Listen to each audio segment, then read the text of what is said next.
ತೇಜಸ್ಸು, ಆ ವೀರೋಚಿತ ಭಂಗಿ, ನಿಜ ಇವರು ವೀರರೇ ಸರಿ.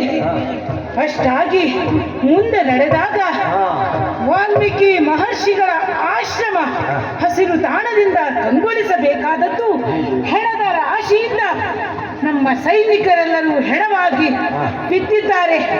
ಅವರನ್ನು ತಿನ್ನುತ್ತಿರುವಂತಹ ಭೂತ ಗಣಗಳು, ಅಬ್ಬಬ್ಬ, ಈ ದೃಶ್ಯವೇ ಭೀಭತ್ಸವಾಗಿದೆ. ಅಷ್ಟೆಲ್ಲ ಆಗಿ ಮುಂದೆ ನಡೆದರೆ ಅಲ್ಲಿ ಕಂಡಿದ್ದೇನು?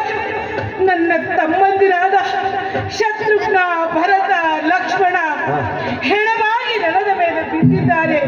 ಅಯ್ಯೋ ಅಯ್ಯೋ, ಇದನ್ನು ಕಂಡು ನನ್ನ ಹೃದಯ ಹಿಂಡುತ್ತಾ ಇದೆ. ನನ್ನ ಮಕ್ಕಳಂತಿರುವ 3 ಸಹೋದರರನ್ನು ನಾನು ಕಳೆದುಕೊಂಡರಲ್ಲ ಎಂದು. ಹಾಗಾದರೆ ಇಷ್ಟೆಲ್ಲ ಶೌರ್ಯವನ್ನು ಮೆರೆದವರು ಯಾರು? ಈ 2 ಮಕ್ಕಳು. ಅಂದರೆ ಇವರು ಅದೆಷ್ಟು ಶೂರರಿರಬಹುದು, ಅದೆಷ್ಟು ವೀರರಿರಬಹುದು. ಹಾಗಾದರೆ ಇವರಲ್ಲಿ ಮಾತನಾಡುವುದೇ ಲೇಸು. ಮಕ್ಕಳ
ಬಹಳ ಸಂತೋಷವಾಯಿತು. ನಿಮ್ಮೊಡನೆ ಹೋರಾಡುವುದಕ್ಕಾಗಿ ಬಂದವನು ನಾನಲ್ಲ, ನಾನು ಅಯೋಧ್ಯೆಯ ರಾಜ ಶ್ರೀರಾಮ. ಓಹೋ, ನಿಮ್ಮ ವೀರ ಆವೇಶವನ್ನು ಕಂಡು ನನಗೆ ಸಂತೋಷವಾಯಿತು. ಆದರೆ ನೀವು ಇಷ್ಟೊಂದು ಶೌರ್ಯವನ್ನು ಮೆರೆದಿದ್ದೀರಲ್ಲ, ಇದನ್ನು ಕಂಡು ನಿಮ್ಮ ವಿಚಾರವನ್ನು ತಿಳಿಯುವ ಹಂಬಲ ನನಗೆ, ಯುದ್ಧ ಮಾಡುವ ಹಂಬಲ ನನಗಿಲ್ಲ. ನಮ್ಮ ಯಜ್ಞದ ಅಶ್ವವನ್ನು ನಾನು ಕರೆದುಕೊಂಡು ಹೋದರೆ ಹೋಗುತ್ತೇನೆ, ಇಲ್ಲದಿದ್ದರೆ ಬೇಡ. ಆದರೆ ನೀವು ಯಾರು, ನಿಮ್ಮ ತಂದೆ ಯಾರು, ನಿಮ್ಮ ಗರ್ಭಸ್ಥೆ ಯಾರು, ಅಷ್ಟು ಮಾತ್ರವಲ್ಲ ನಿಮಗೆ ಬಿಲ್ವಿದ್ಯೆಯನ್ನು ಕಲಿಸಿದ ಗುರುಗಳು ಯಾರು ಹೇಳುವಿನ ಮಕ್ಕಳೇ? ನಮ್ಮ ವಿಚಾರವೇ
ಯುದ್ಧಾಕಾಂಕ್ಷೆಯಾಗಿ ಬಂದಿದ್ದಾರೆ.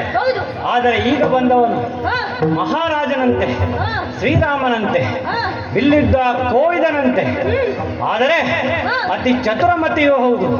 ಆದ್ದರಿಂದ ಇವನೊಡನೆ ವ್ಯವಹರಿಸುವಾಗ ಜಾಗ್ರತೆಯಾಗಿರಬೇಕು.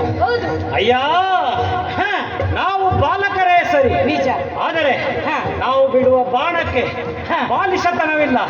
ನೀನೇ ನೋಡಿದ್ದೀಯಲ್ಲ, ಹಿಂದೆ ಬಂದವರೆಲ್ಲರೂ ಧರಾಶಾಹಿಯಾಗಿದ್ದಾರೆ. ಆದರೆ ನಮ್ಮಂತಹ ಬಾಲಕರನ್ನು ನೋಡಿ ಕಕ್ಕಬೇಕಾಗಿ ನೀವು ಯಾರು, ನಿಮ್ಮ ತಂದೆ ತಾಯಿ ಯಾರು ಎಂದು ಹೆಮ್ಮಕ್ಕಳ ತರಹ ಸಂಬಂಧವನ್ನು ಬೆಳೆಸುವ ಉಪಾಯವನ್ನು ಮಾಡುತ್ತಿದ್ದೀಯಲ್ಲ. ಆದರೆ ಸಾಮರ್ಥ್ಯವಿದ್ದರೆ ನಮ್ಮನ್ನು ಗೆಲ್ಲಬೇಕು, ಇಲ್ಲ ಹಿಂದೆ ನಡೆ. ಎಲ್ಲವೂ ದೈವೇಚ್ಛೆ.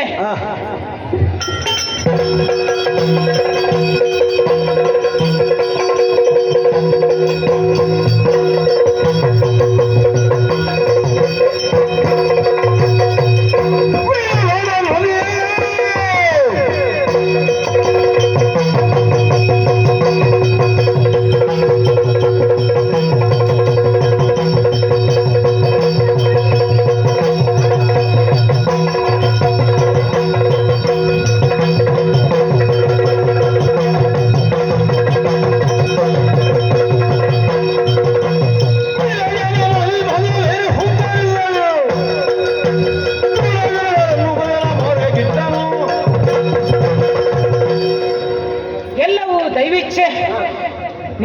ಎಲ್ಲವೂ ಸರಿ ಇದ್ದಿದ್ದರೆ ನನಗೂ ನಿಮ್ಮಂತಹ ಮಕ್ಕಳಿರುತ್ತಿದ್ದರು. ಹಾಗೆಂದು ವಾತ್ಸಲ್ಯವನ್ನು ತೋರಿದೇನೆ ಹೊರತು ನಿಮ್ಮಲ್ಲಿ ಯುದ್ಧ ಮಾಡಬಾರದೆಂದಲ್ಲ. ಆದರೆ ನೀನು ಕೇಳಿದ್ದಕ್ಕೆ ಹೇಳುತ್ತೇನೆ, 9 ತಿಂಗಳು ಹೊತ್ತು ಹೆತ್ತು ಸಾಕಿ ಸಲಹಿದವಳೇ ನಮ್ಮ ಜನನಿ. ನಿಜ. ಜನ್ಮದಾತನೇ ನಮ್ಮ ತಂದೆ. ನಿಜ. ವಿದ್ಯೆ ಕಲಿಸಿದವನೇ ನಮ್ಮ ಗುರು. ಅಷ್ಟು ಸಾಕ ಇನ್ನು ಬೇಕಾ? ಒಳ್ಳೆಯ ಮಾತಿನಲ್ಲಿ ಹೇಳಿದರೆ ಮೈ ಮೇಲೆ ಎದ್ದು ಬರುತ್ತೀರಾ? ಬನ್ನಿ ಮುಂದೆ.